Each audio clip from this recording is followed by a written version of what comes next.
Good morning. This is Ron. It is Friday, May the 11th. Welcome to Story Time.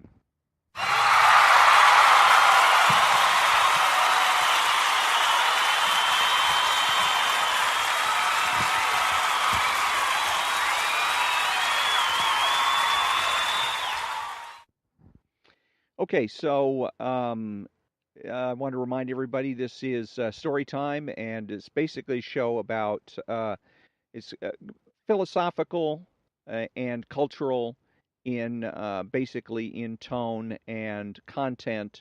I'm going to use current events and politics, but more to illustrate points of about politics and culture, as politics and culture are the foundations for our politics, and also let's see.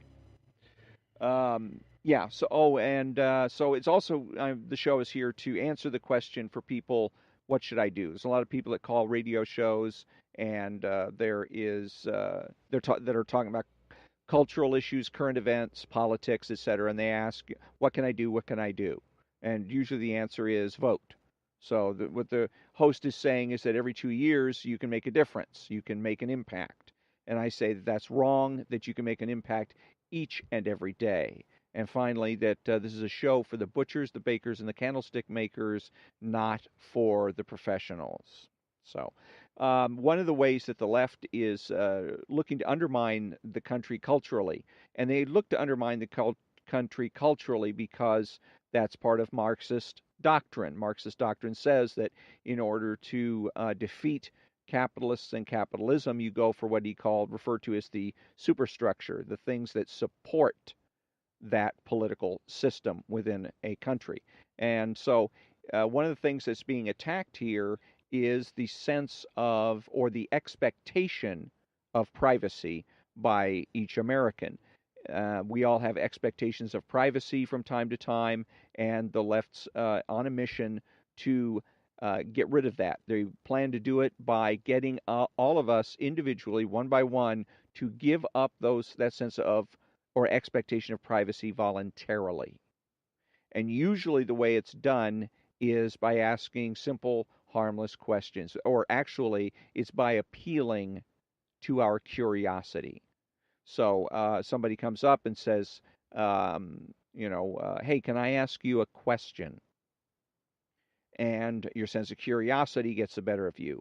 Okay, sure. So somebody you don't know, let's say, or somebody you don't know very well, or maybe it's even a coworker that just comes up and while you're doing something else, you're working. Hey, can I ask you a question? So you got two things going on there: a sense of curiosity. What does this person want? And secondly, is about being polite.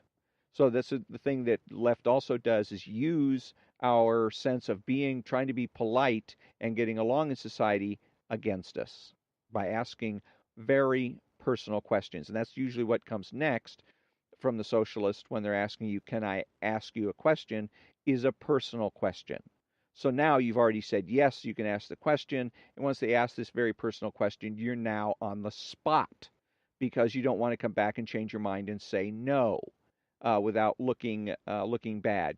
This person is then going to go and say, well, gee, what's wrong with you? Are you okay? I'm just asking a question. You said I could ask you a question, that kind of thing. But the whole idea is to get people to voluntarily give up their privacy. Another way that this is done is you see it with celebrities on TV, is when the celebrity has some particular type of medical condition, and interviewers will ask them to voluntarily give up their privacy and disclose that they have this condition and disclose how they're dealing with it in order to, quote, help others, unquote. And usually it's not even to help others, it's to maybe help others. It's on the speculation, the speculation that you're going to be able to help others by revealing this. Well, maybe you will, maybe you won't help others, but we know for sure that if you disclose this, that you have voluntarily given up your privacy. The importance of giving up your privacy, and the reason that's an issue for the left, without an expectation of privacy, There is no reason or need for private property. And this also dovetails with immigration. That the larger issue, yes, there's issues in immigration that are political and a little bit more on the shallow side, such as jobs. Are legal immigrants going to be taking jobs from people? About the rule of law, turning a blind eye to illegal immigration amounts to ignoring the rule of law. But there's something deeper there, and that is property. What is the United States? What is Mexico? What is Canada, if not property? The United States belongs to Americans. Mexico belongs to Mexicans. And we have borders to delineate the difference between the countries, between Canada and the U.S. and the U.S. and Mexico, for instance. So Mexico has Mexican property, and they get to decide what they do with that property, and we get to decide what we do with our property. If the left can be successful in getting all borders eliminated, that's a huge step towards their goal of socialist dominance, socialist world dominance, and theoretically, at least their theory, of socialist paradise. So, unfortunately for them, there is no socialist paradise, only socialist hell. So, as far as maintaining your privacy is concerned, it's important. And one of the things you need to do is get a curb on your sense of curiosity. When somebody is asking you, "Can I ask you a question?" Usually it's going to be done when you're doing something else. You're sitting, maybe you're reading the newspaper at a coffee shop, or you're getting ready to order something at the sandwich shop or something like that. And one of the best responses is, "Can it wait?" Just simply asking, because a lot of times if somebody comes up and says, "Hey, can I ask you a question?" You say no. It comes across as a little bit sharp, and a lot of us, myself included, that are kind of uncomfortable if you're out and about in public, coming across with a sharp response like that. So one of the better ways to do it, one of the softer, there's a lady I know that used to say she tries to remain soft around the edges. So one of the ways to be more soft around the edges in the public arena is simply ask, "Can it wait?" And it'll be interesting too. A lot of socialists, especially if they're playing games with you, you're going to get a negative response from them. You might get a snotty comment, or at the very least, a dirty look. But maintain your expectation of privacy. I don't have to share everything just because I'm out in public. I don't have to bare my soul to every Tom, Dick, and Harry that comes along. If they get further assertive or aggressive, they press the issue, then you can get into things like no thank you, and finally, gee, do I have to get with the manager? Do I have to call security? Do I have to call the police if they get like that? Because remember, the socialists are always smiling and pretending to be happy until you tell them no in some way, shape, or form. And that's when they become snarling animals, for lack of a better term. Okay, so when I come back, going to be a little bit of a critique of Rush Limbaugh.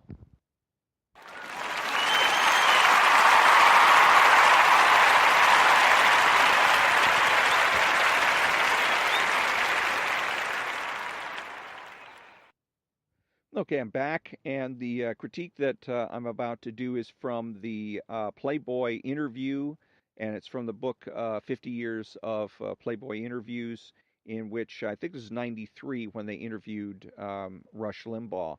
And so it's going to be a small excerpt here, but it's going to make some very interesting and big points here.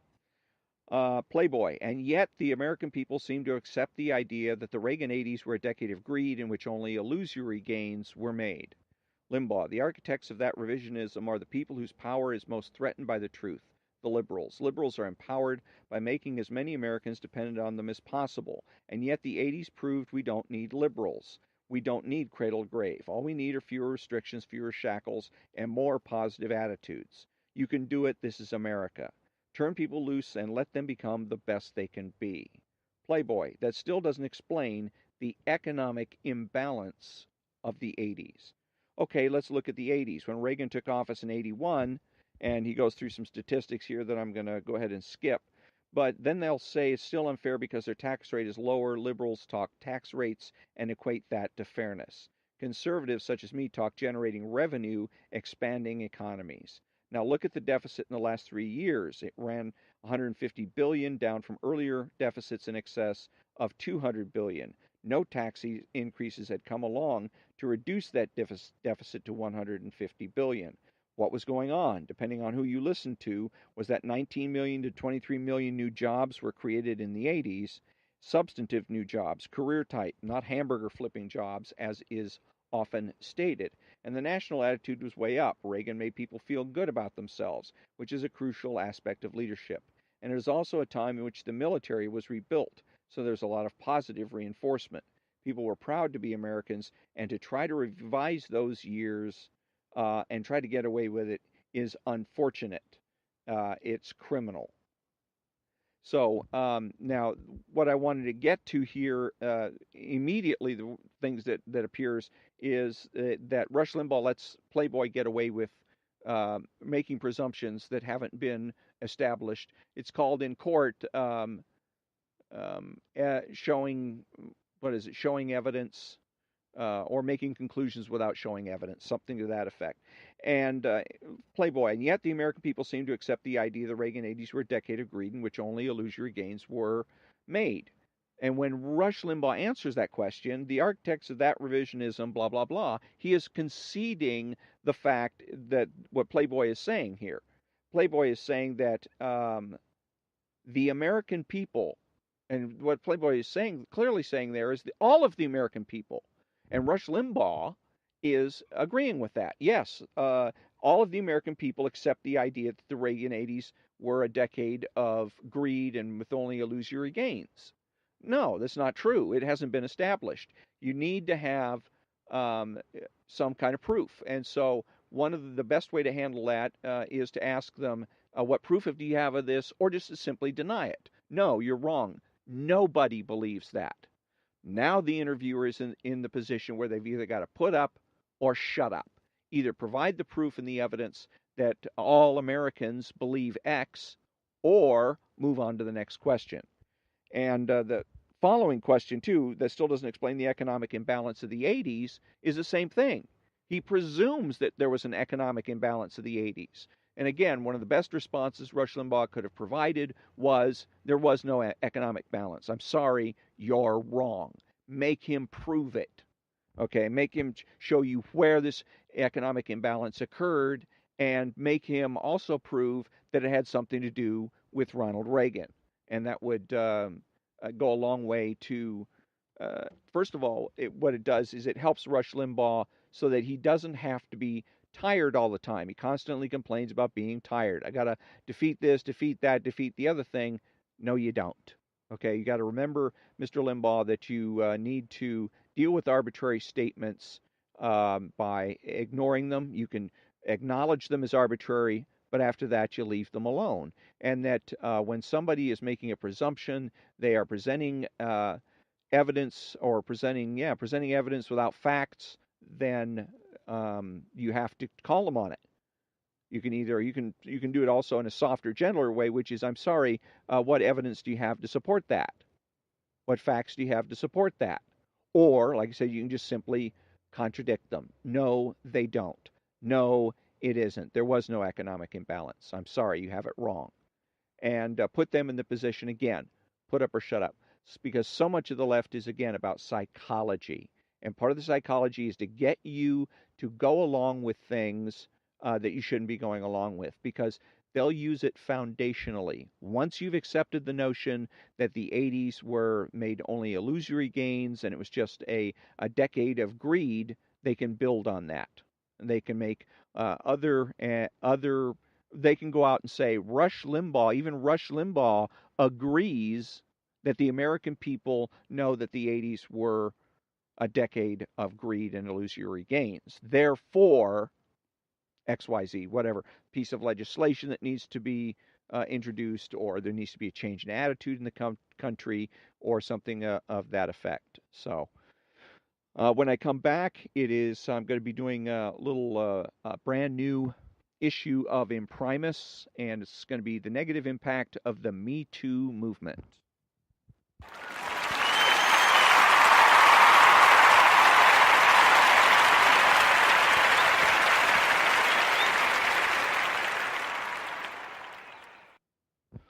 Okay, so I'm back, and this is from the April 2018 issue, volume 47, number 4, The Negative Impact of the Me Too Movement by Heather McDonald of the Manhattan Institute. And so Miss McDonald is writing an article about the Me Too movement and the Me Too movement's, not its impact, but its potential impact. Now, I've seen a lot of in our culture is a lot of people that make, including Rush Limbaugh and Sean Hannity, are prediction makers now. Everybody that is supposed to be the smart set is busy making predictions. I predict this, I predict that. And sometimes they'll do it overtly, come out and say, this is what I'm going to predict. And other times they do it a little bit more subtly, like Miss McDonald. She opens it up with, our nation is about to be transformed. So here she's making a prediction that our country is going to be transformed. Thanks to the Me Too movement, I'm not speaking about a cessation of sexual predation in the workplace. If that were the only consequence of Me Too, the movement would be clearly a force for good. Unfortunately, its effects are going to be more sweeping and destructive. Me Too is going to unleash a new torrent of gender and race quotas throughout the economy and culture on the theory that all disparities in employment and institutional representation are due to harassment and bias. The resulting distortions of decision making will be largely invisible. We will usually not know of the superior candidates for a job who are passed over in the drive for gender parity.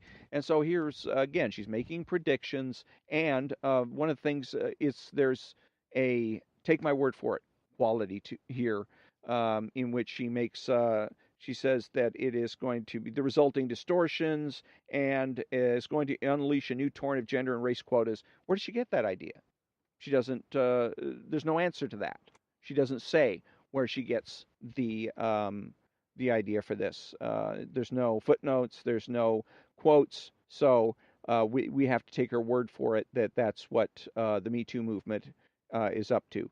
But even in a broader sense, the reason that the left wants to use our culture to get people to make predictions is as a way of skirting or avoiding value statements and ethical judgments. Because if you read the article, and at least the part I've read so far, and the rest of the article is pretty much the same, is that Miss McDonald doesn't make the value judgment. She doesn't come out and make sharp statements. The closest she gets to it is when she says, let's see what, the consequence, unfortunately, these effects are going to be more sweeping and destructive. And that's as close as she's going to get to actually making a value statement. What she should be saying is the Me Too movement is good for society because, or the Me Too movement is bad for society because, or the Me Too movement used to be good for our society because of the following reasons, and now the Me Too movement is bad for our society because it is getting out of control. And this is the evidence I have that it's getting out of control and what I mean by getting out of control. And the reason that this is important is because this is where this happens everywhere. When you listen to other people communicate, when you listen to your friends, when you listen to your coworkers, when you listen to your families communicating about things, very often they're going to do the same thing. When you listen to liberals that are trying to engage you in some sort of a debate, very often they use the same techniques. They will make predictions about the future. If Donald Trump continues on this path, then XYZ. Something terrible is going to happen. And so the way to stop this, the way to is number one, don't be afraid to make value statements. Just because everybody else is going to communicate in a very roundabout and very indirect way doesn't mean you need to. You can communicate and say, this is wrong, that's right, this is what we should be doing, this is what we shouldn't be doing. Or whether you're talking about national issues or you're talking about your family. So, um, so that's number one thing that you can do is don't let the disease affect you. Don't spread it. Don't spread the disease. Don't go out and encourage other people to communicate that way by communicating that way yourself. And then the other thing you can do is when somebody else is trying to communicate with you in a very roundabout way and not making value statements, is you can put them on the spot with value statements by simply asking the question, okay, is that right or wrong? It's you say that this is going to be destructive. Is this going to be destructive in a good way, or is this going to be destructive in a bad way? And put them on the spot. You're going to, and a lot of times asking those questions are really good if you're not sure the person you're talking to is a socialist. Okay, in the case of Heather McDonald writing for Imprimis, I rather doubt it.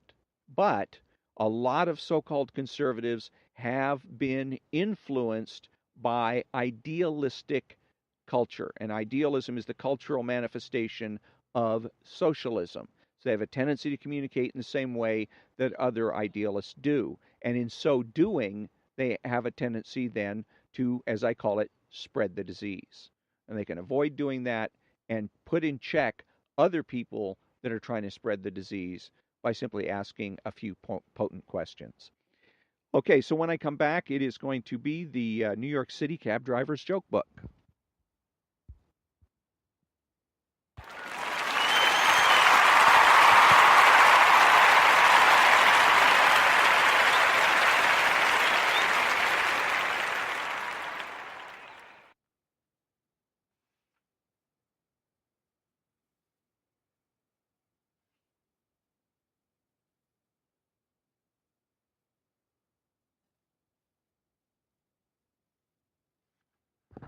Okay, so we're back and just got time for one quick New York City cab driver's joke book. It's for one of his jokes, New York City cab driver's joke book by Jim Peach, who was a New York City cab driver. And these were jokes that he has collected along the way. Some are jokes he knew, and some are jokes that were supplied to him by his fares. Two old men are walking on the boardwalk. One of them says to the other, I've got to run. I have to hurry home to make love to my wife. The other man looks astounded. Make love to your wife? You're as old as I am, nearly 90 years old. What do you mean you're going to have to go home and make love to your wife? The first man says, we have a great sex life. We make love 3 times a day. You're kidding, says the other man. How do you do it? The man whispers to his friend, Pumpernickel bread. That's my secret. And then he runs off to meet his wife. The other man starts to walk home. He thinks to himself, pumpernickel bread. Well, it's worth a try. So he goes to a nearby bakery. He goes up to the woman at the counter and asks, do you have any pumpernickel bread? Yes, she says. How much do you have? Asks the old man. The woman replies, well, we have a few shelves of it. He replies, well, give me all the pumpernickel bread you have. All of it? She exclaims. It'll get hard. How come? Says the man. Everybody knows about this but me. And with that, that's the end of today's episode of Story Time. And thank you very much for joining me, and have a great day.